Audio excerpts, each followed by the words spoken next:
Okay, we're gonna start with our warm-up. So we're gonna talk about that input-output domain range stuff again to start class, and we're seeing it again in our material for unit for today. So as we take a look at our warm-up paper, we're looking at the day 2 problems. This time for our f of x function, we have f of x equals 10. So yesterday, we had a number in that x spot, and we said that meant plug in that number for x into our function. Today, we don't have a number in that spot. So that means we're going to find x, okay? So we are going to set f of x, our function here, 2x plus 4, we are going to set that equal to the number that we've got. Okay, do we see that difference between yesterday and today? That's something I saw a lot of mix-ups on your Unit 2 test. So I want to make sure that we're clear on the difference between if the number is in parentheses, that means plug it in for x, which is what we did yesterday. If the number's not in parentheses, if I have x in parentheses, that means I'm trying to solve for x, okay? So here, as I'm solving for x, I'm going to move the 4 over. That gives me 2x equals 6. Then divide both sides by 2. 6 divided by 2 would give me 3. So x equals 3 would be my answer there.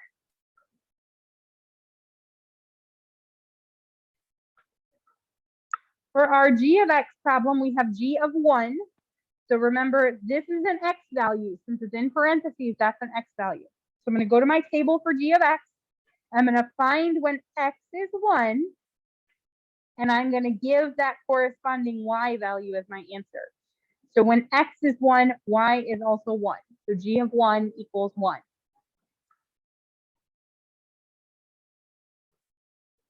And then for h, I've got h of 1. Again, that means that my x value is 1. So on the graph, I'm going to go to where x is 1, and then follow that to the point on my graph. This point is 1, comma, negative 1. So when x is 1, y is negative 1. So h of 1 equals negative 1.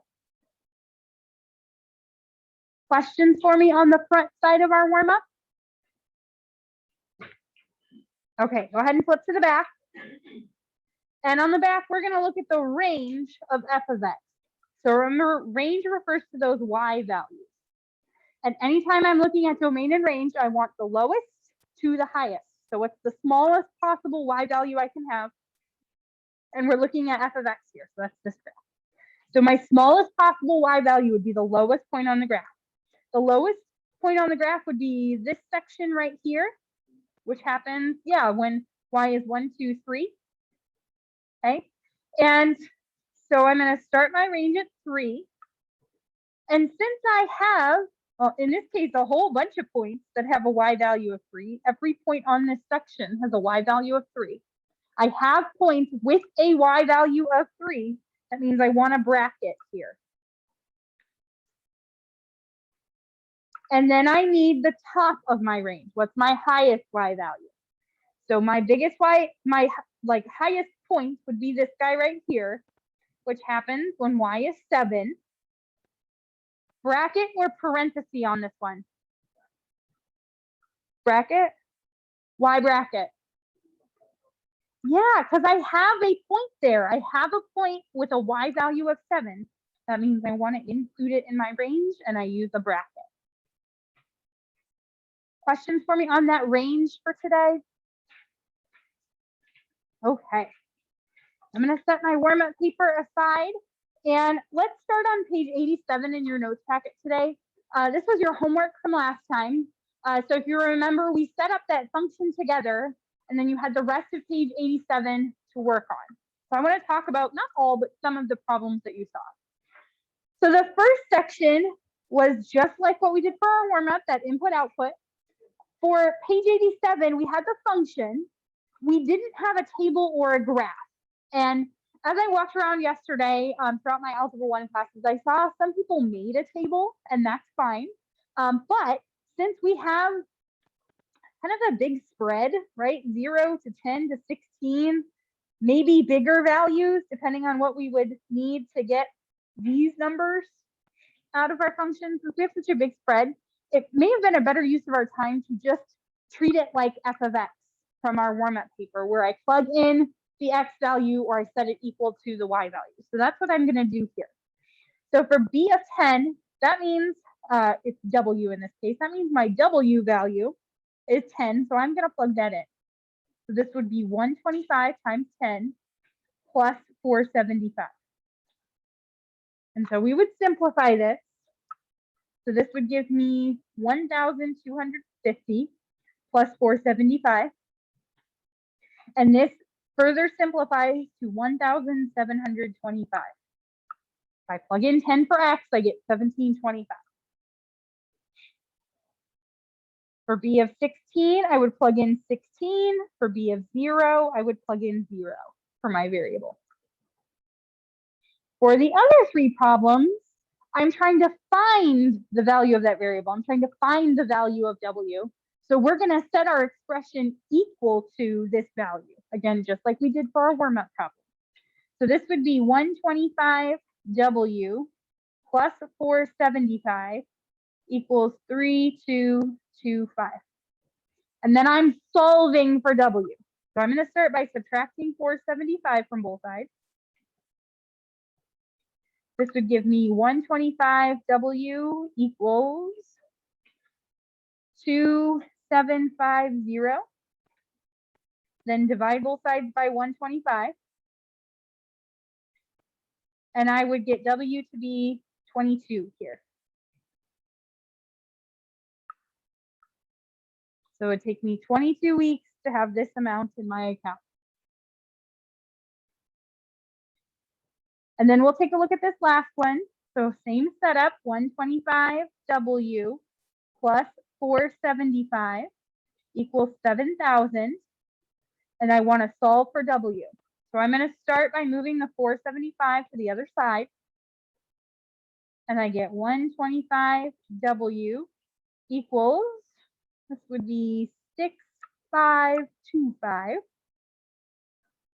Then divide both sides by 125. And we get w for this one to be 52.2. I got some questions on this yesterday. I got a decimal, is that right? Yeah, there's no reason we can't get a decimal. I got a decimal, so should I round it? Well, no, because if you round it using like our normal rounding rules, that means that you would round it to 52. But what this is telling me is I actually don't have all $7,000 at the end of 52 weeks. It's going to take me longer than that. So as I'm just evaluating here, I'm going to leave the 52.2. And then we'll come back to that idea of this represents a time frame in just a minute. But if this is the problem that you're given and you get a decimal, the decimal is your answer. That's fine. So now let's talk about domain and range. Remember, domain refers to those x, or in this case, w values. And our domain in the context of this problem would be our weeks.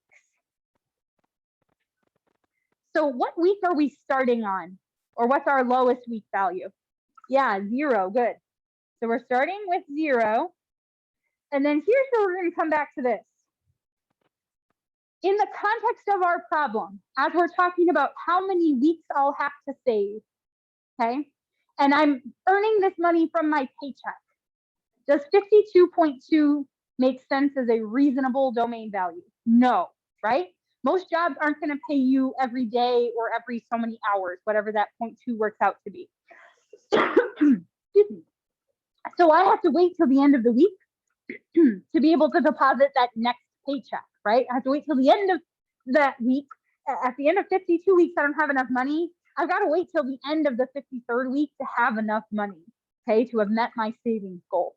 So we're going to have to use a 53 here. I'm going to choose to end this with a parenthesis since I won't actually need that full paycheck on week 53. If you used a bracket instead and said, Mrs. Lucia, like, I know we don't need that full paycheck, but you still have to wait till the end of week 53, I would take your bracket in that case, okay? And then let's talk about range. Remember, range for this problem is the money that I'm saving. What do we start with? Yeah, $475. And then our goal is to save $7,000. But because we have to wait until week 53, we're actually going to beat that $7,000. So to finish my range, I actually need to figure out how much money I'm going to deposit after 53 weeks. So this would be 125 times 53 plus 475. And that would give me $7,100. So our goal was 7,000. We're going to beat that by $100. Okay. And then because I didn't need that full 7,100, I'm going to use a parenthesis here. If you used a bracket for the 53, I would take a bracket for the 7,100 as well.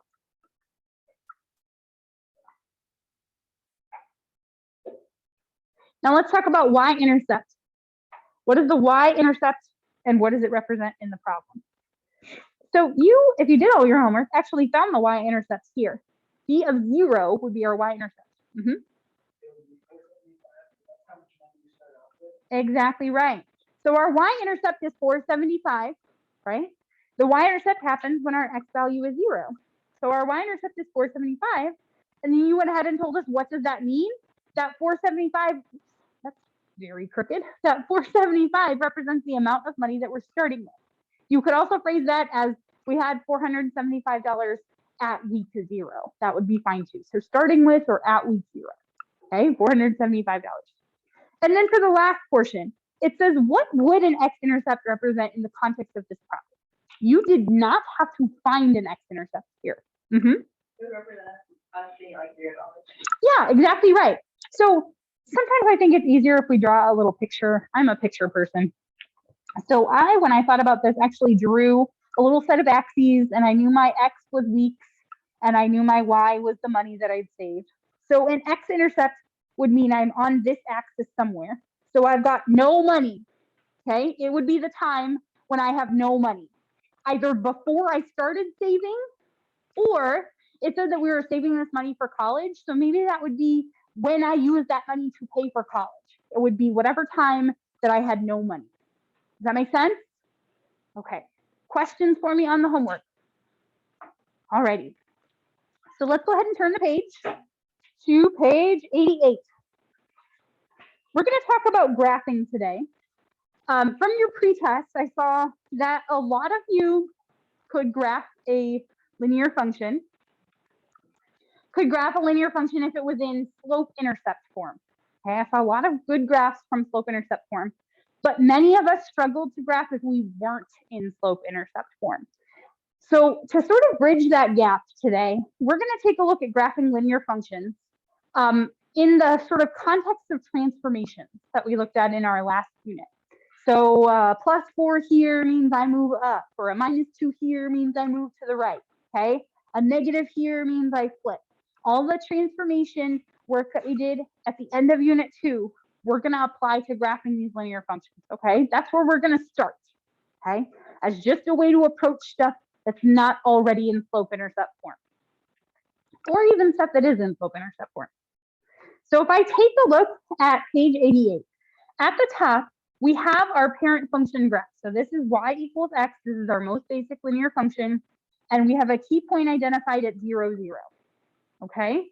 So what we're going to do is go through a couple examples together of how to graph these linear functions, particularly if they're not in slope-intercept form. Okay? So if I take a look at my first example, we're going to come to refer to that lead coefficient as our slope. So whatever the form, that lead coefficient, we're going to come to refer to as our slope. For today, I'm still going to refer to it in those transformation words. So we talked about stretching, compressing, and flipping with our transformations. Since this lead coefficient, this a value, is less than 1, that means that we would look at compressing our graph by a half. So we're going to essentially kind of smash that slope down a little bit.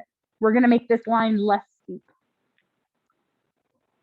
I've got x minus 2 in parentheses. Remember, when it's grouped in with x, under a root, inside absolute value signs, or in parentheses, that means that we're looking at a shift left or right. Since we've got x minus 2, that means that this is going to be a shift to the right 2. Remember those left or right transformations always had a sign that was kind of opposite the direction we were going. And then finally, I've got plus 4 at the end. Anything I add or subtract at the end is going to move me up or down. So plus 4 at the end is going to move me up 4. So if I were to graph this, I would start with my transformations to move that key point. So from 0, 0, I'm going to go to the right 2, and then up 1, 2, 3, 4. And now compress means I'm going to have an impact on my slope. Again, for our parent function, the slope is 1, up 1 over 1, up 1 over 1, up 1 over 1. Here, we're going to compress that, so we're going to go up 1 over 2, up 1 over 2. Down 1, back 2. If I reverse those directions, I can get points on the left side of my graph. Down 1, back 2, down 1, back 2. Anytime you graph a linear function for me, I want a minimum of 3 points. On the pretest, I saw some functions graphed with just 1 point, and then we kind of just drew a line through that 1 point. 1 point is not enough to define a line. I want a minimum of 3. More is great, no less than 3. And then because we're graphing functions, we have no context for today. We're graphing functions. There's nothing to tell me that I can't have negatives or these points are going to be discrete instead of a continuous variable. Since we're graphing functions, minimum of 3 points, and then you need to connect them and throw arrows on the end. We're graphing functions, so I want to represent the entire line. So minimum of 3 points, connect them, throw the arrows on the end.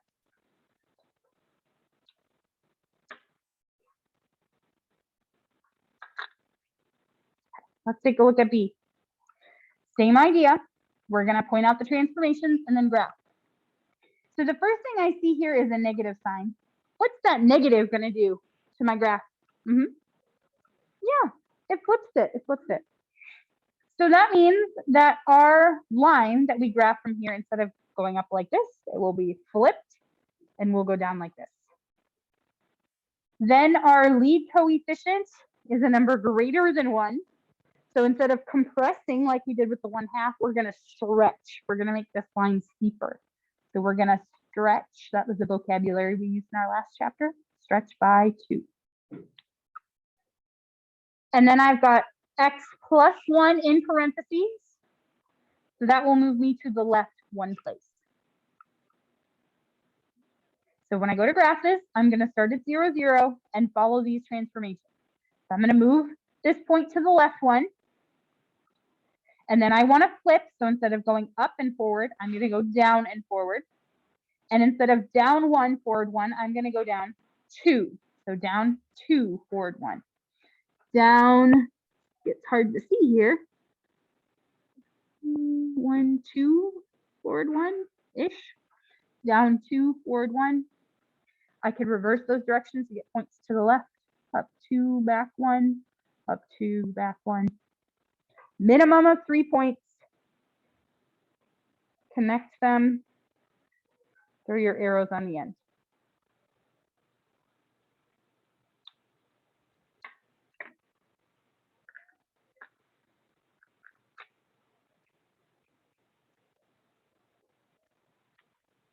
For C, same idea. The negative here will do the same thing that this negative did. So we're going to flip. And then we've got plus 4, but it's not grouped in with the x. So this is going to move us up 4. So I'm going to take my 0, 0, my key point here, and move it up 1, 2, 3, 4 units. And then I'm going to flip. So my slant to my line, my slope will stay the same, except I'm going down and forward instead of up and forward. So down 1, forward 1, down 1, forward 1, down 1, forward 1, down 1, forward 1. Minimum 3 points, connect, and arrows.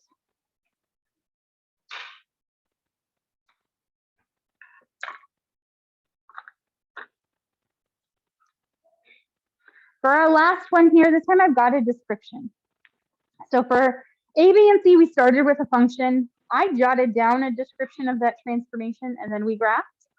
Here, we're starting with a description, so we're going to write a function from the description and graph. Stretch by a factor of 4, okay?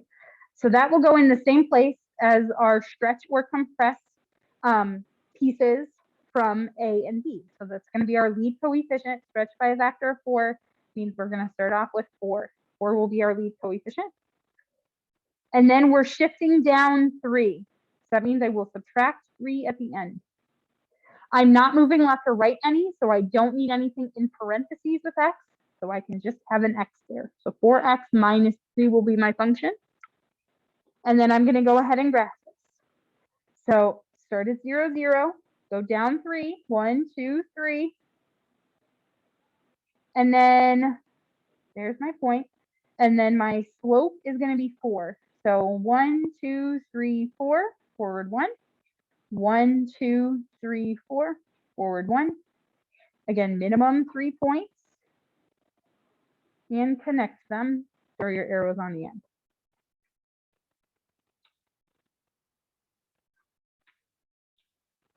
Questions for me on those examples at the top of page 88?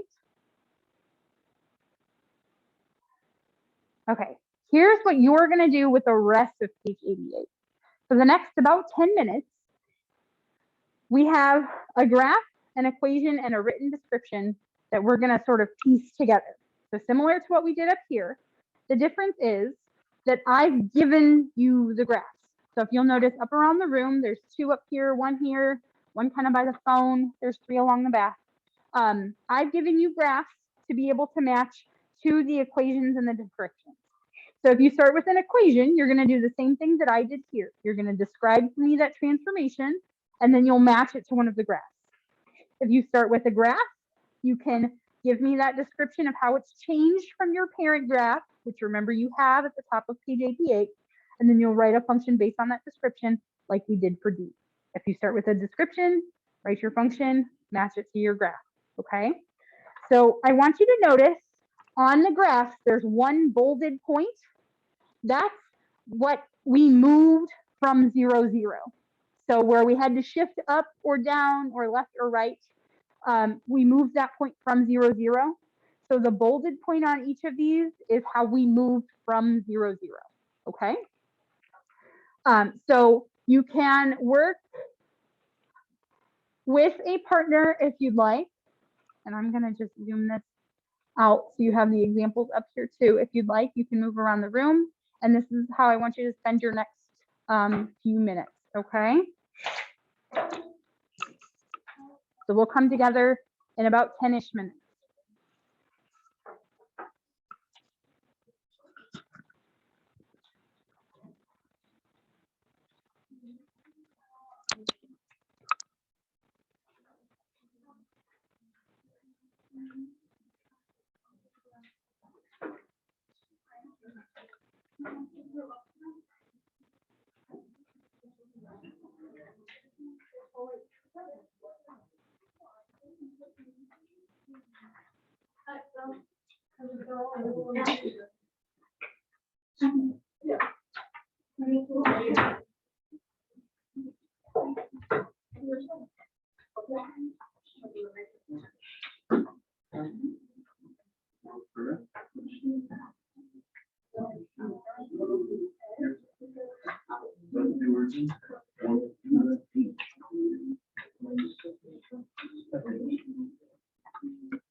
I know how to do that.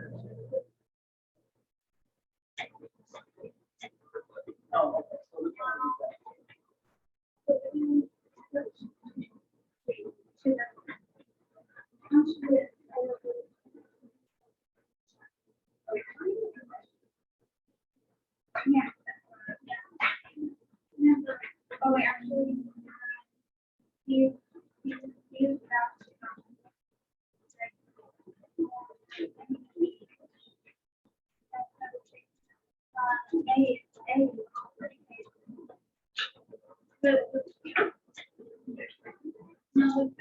I was thinking this barn making. yeah, this guy is your parent.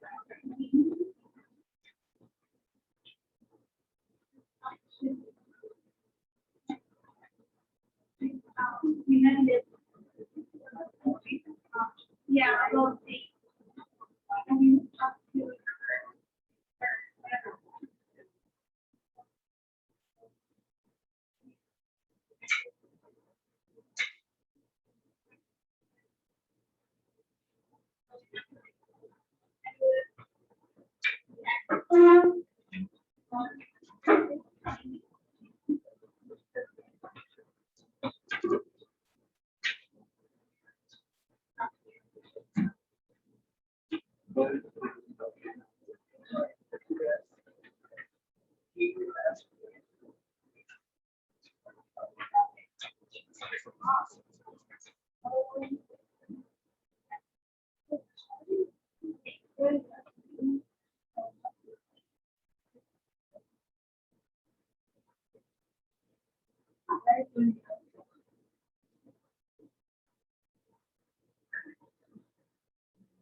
Okay, let's talk about a couple of these. So if we take a look at number 1, we have our equation here, y equals negative x. What am I going to do to the graph? What's that transformation? Yeah, it's going to be a flip, right? That negative is going to flip us upside down. We're going to keep the same slope. We're going to keep that sort of key point on 0, 0. So which of these graphs kept my key point on 0, 0, but flipped us? What did we say, D? Yeah, slope is the same, right? Down 1, forward 1. So this would be graph D. Number 2 said we're looking at graph F. So that would be this guy right here. So how is graph F changed from the parent graph? What did I do? Yeah, we went up 2. Did I make any other changes? No, the slope is the same. I only moved up 2. I didn't move left or right any. We didn't flip. We're just up 2. So my function then should be y equals, what would this look like? X plus 2. Yep. X plus 2 for our function here. Okay. And then let's hop down to number 5, because there was a pretty big description here. So we want to shift to the right 2 units. We want to shift down 3 units, and we want to reflect. So that reflect is going to be at the front. That's going to be my lead coefficient. Reflect means the same thing as flip. That means my lead coefficient is going to be negative. It doesn't tell me to stretch or compress any, so just negative. To shift to the right 2 units, that's got to be x in parentheses with something. And we actually shifted this guy to the right 2 units. It was x minus 2. So I'll have x minus 2 here. And then finally, to shift down 3 units, that means we're going to subtract 3 at the end. Which of our graphs is flipped, move to the right 2, and move down 3? Which graph are we looking at? What did we say? H, yeah. This guy's moved to the right 2, move down 3 for that bold point, and our graph is flipped. So this would be H. Okay. The last thing I want to look at today are a couple of problems where we will create the graph ourselves. So for everything on page 88, you had a graph to refer to. The ones where you didn't, I walked you through those. So the next thing I want to look at, if we turn to the page to page 89, same idea, except for we're going to create the graph for each of these. Okay, we're going to create the graph for each of these. So we're still going to give that description or write the equation, and then instead of having a graph to select, we'll create the graph. So here's our equation for our first problem here. What transformation should I expect out of the equation that I'm seeing? We're gonna go down 3. So from 0, 0, I'm gonna go down 1, 2, 3. Our slope stays the same. That would still be up 1 over 1. Or down 1, back 1 if you want some points to the left. Remember, minimum of 3 points. Connect them and throw your arrows on the end. For number 10, we need to write the function. It gave us the transformation. We need to write the function. So it says we're going down 2 units and reflecting.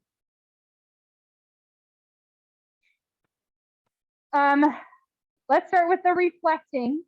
What will I see in my function if we're reflecting? A negative at the front, right? And our graph, instead of looking like this, will look like this. So a negative at the front. And then how about going down 2 units? What will I see in my function to make me go down 2 units? A minus 2 in parentheses with x or at the end? At the end, good. So this would be negative x minus 2. So I'm going to graph this now, starting at 0, 0. I'm going to go down 2 units. And then for my slope, instead of up 1, forward 1, I'm going to go down 1, forward 1. We're flipping that slope. And I'll reverse those directions to get a couple points to the left as well. Remember, minimum of 3 points. Connect them. Throw your arrows on the end. For number 11, what transformations will I get out of this? Stretch by 2, which is going to change our slope to 2, and then down 1. So starting at 0, 0, I'm going to shift that point down 1. And now stretch by 2 is what's going to change our slope. So instead of a slope of up 1, forward 1, we're going to go up 2, forward 1, up 2, forward 1, up 2, forward 1, down 2, back 1, and another point back that way. Remember, again, minimum of 3 points. Connect them, throw your arrows on the end.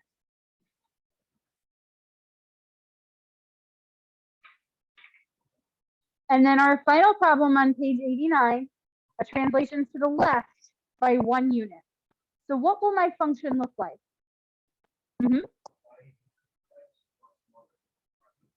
Yeah, x plus 1 in parentheses here. So to graph this, I'm going to start at 0, 0 and move to the left 1 to plot my point. And then my slope hasn't changed. So still up 1, forward 1. Up 1, forward 1, up 1, forward 1. And I'll go down 1, back 1 on a couple just to get some more points on my graph. Minimum 3 points. Connect your points, throw your arrows on the end.